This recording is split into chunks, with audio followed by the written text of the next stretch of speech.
অন্নপূর্ণা ভান্ডারের 12 পাতার ফর্ম নিয়ে অলরেডি শোরগোল পড়ে গেছে সোশ্যাল মিডিয়ায়। 12 পাতার ফর্ম ফিল আপ করতে হবে। আবার অনেকে তো বলছে দেবে না বলেই এই ধান্দা করে রেখেছে।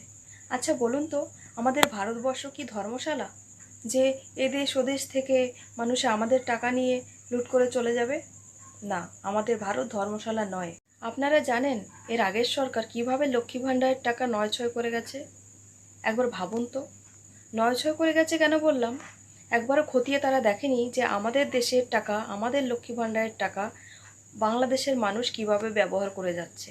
সবথেকে বড় কথা, লক্ষ্মী ভাণ্ডারের টাকা ঘরের লক্ষ্মীর বা অন্নপূর্ণার, তার সুযোগ সুবিধা ভোগ করে যাচ্ছে নারায়ণ, শিব।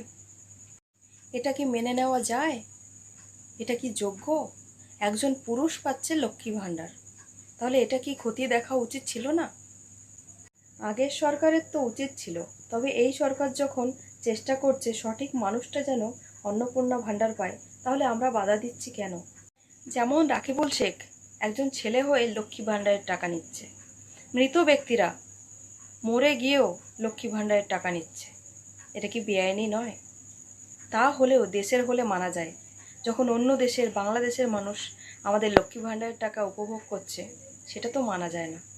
নতুন সরকারকে বদনাম না দিয়ে একটু ভেবে দেখুন, আপনারাও বুঝতে পারবেন। ধন্যবাদ।